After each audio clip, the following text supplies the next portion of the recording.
Hello everyone, this is Nurse B with another episode of Buzzing with the Bee. Today's vlog is a continuation of last week's vlog about hypertension. Today I'm going to buzz with you about drug management of hypertension. The title of this vlog is Hypertension Still Lurking in Your Life? Before I get started, I'm asking you to press the like, share, and subscribe button that's floating on the video or the subscribe button that's listed below the video so that you can share it to your friends or follow me. In the last vlog, I talked to you about reasons you need to control your blood pressure. In review, those reasons are 1. To reduce the development of cardiovascular complication, 2. Decrease the likelihood of a fatal stroke, heart attack, or heart failure. 3. To prevent organ damage like your kidneys, heart, brain, and eyes. And 4. To prolong your life.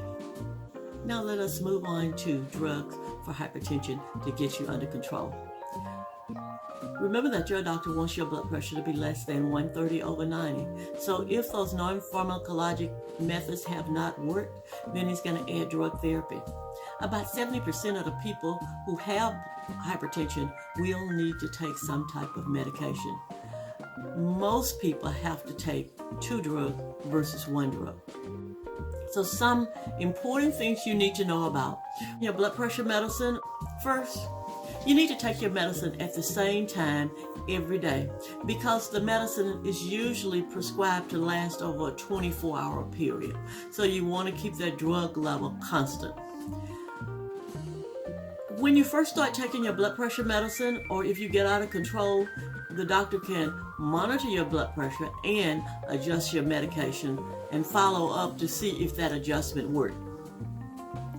Your doctor also should measure your kidney functioning by taking some lab tests for potassium and creatinine, and also looking at your urine tests for albumin. Albumin is a protein and it should never be in your kidneys. If it is, then it tells you that you've had some damage to your kidneys. Your doctor should also do a visual exam, a fundoscopy every year or periodically. Now, one of the most important things, and this is what I want you to take away from this video. Don't stop taking your medicine. Because some medications cause rebound hypertension, which means that your blood pressure is going to spike higher than it was when you first started the medication. Some people will experience a stroke and or die. Your doctor needs to be aware that you're not taking it anymore. Let's talk about the antihypertensive drugs. There are 9 categories of antihypertensive drugs.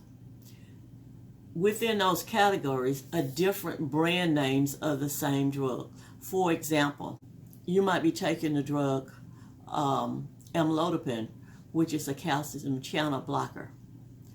The brand name of amlodipine is Norvasc. Although there are 9 categories, your doctors usually use just 4 of them initially. Then, if your blood pressure is not maintained with 2 or 3 or 4, or all 4 of those, then they may have to add some of the less frequently used drugs.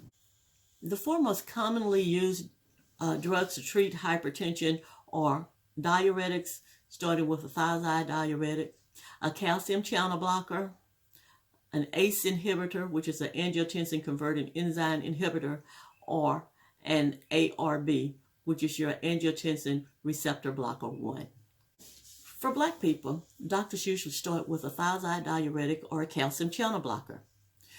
If that does not control your blood pressure and get you below 130/90, your doctor will add either the ACE inhibitor or an ARB. 64% of Black people will need 2 drugs, and 27% of Black people may need 3 or more drugs to control their blood pressure. For people who need more than 2 drugs, they will continue to add medications of the 4 medications that we talked about too, and then they will go to some of the lesser used older medications that are not really used as much now. One of the biggest problems with people on antihypertensive drugs is that they do not stay on the medication. Many people have trouble adhering to their medication. Adherence problem is a big deal. When we look at people who take antihypertensive drugs, 70% of the people are still taking their medication after 1 year and taking them right. And only 60% of the patients who are taking antihypertensive drugs are taking the drugs after 2 years, and after 10 years, only 39% of the patients are taking the medicines as prescribed. So we can see that that's a really big problem with people staying on their medication. So why do people not take their medication? Well, initially it could be about that they just forgot to take it. You have to get in a habit of taking the medication. When I first started taking my blood pressure medicine, I tried to do it in the morning time, but I would forget to take it because I was getting ready for work. So I switched it to taking it at night, and that works out very well for me.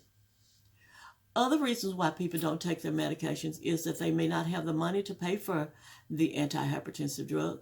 They may not have insurance to go to the doctor and get follow-up and adjustments to their medication and pay for new drugs. They may not have transportation to the doctor or transportation to the pharmacist to get the drug. And they may be physically unable to get to their medications or pick them up.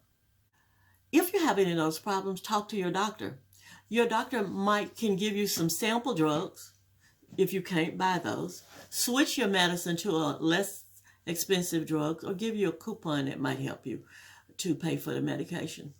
If you have transportation problems, maybe you can go to some social services like your community action agency and see what kind of services they have available to help you with transportation back and forth to your doctor. Now you can get your medicines ordered and sent to you by mail from local pharmacies as well as online pharmacies. Now, I would not get my medicine 3 months supply until I'm stable on the drug and I know I'm going to be on that medicine. Other important reasons why people do not take their medication include complex medicine regimen and polypharmacy. Some older people take a lot of drugs, like 15 medications, and it is difficult to keep up with when they've taken it, and it just gets so confusing for them. My daddy takes medicine at his diuretic first, about an hour before he takes his regular medicine. Then he have an afternoon medicine, and then he have a nighttime medicine. Now, sometimes I ask him, did you take your medicine? He can't remember. So what he has is a monthly pill box that we put his medicine in every month, okay? But he don't want his fluid pill put with that because he don't want to take that fluid pill with his regular medicine. He want to take it before time so that he can won't be urinating as much. The other thing we did is that he bought a pill alarm device. It's just a little device that he has on his table, and it's preset to tell him that it's time to take his medication at whatever time we preset it. Some people buy a watch that will beep, and then they look at the screen and it'll tell them 8 a.m. medicine's due. Okay, you can buy something along that line. Another problem is language barriers. Sometimes people just don't understand what the doctor said. Maybe they are people with English as a second language, and he may not be familiar with the lingo. Or sometimes doctors use medical terminology, and people just don't know what they're saying. Many times when I was nursing, I would go in and talk to the patients after the doctor see them and said, "Did you understand what they said? The doctor said." They said, "No." So then I have to re-explain it. Now, with your medication, your doctor should tell you why he or she is putting you on that medication and tell you some side effects. If the doctor does not tell you that, then your pharmacy should give you a pamphlet and ask you, do you need some information, especially on your first time. If you start having problems with your medicine, you need to call your doctor and or your pharmacist and talk to your pharmacist about it, and they make some suggestions for you too. If you have any questions about hypertension, just send me a message and a comment, and I will answer your questions to the best of my ability. Remember, I will not supersede the advice of your doctor. If you have not seen your doctor and you suspect you have hypertension, let's talk about it, and then we'll talk about finding you a doctor. Okay? Thank you.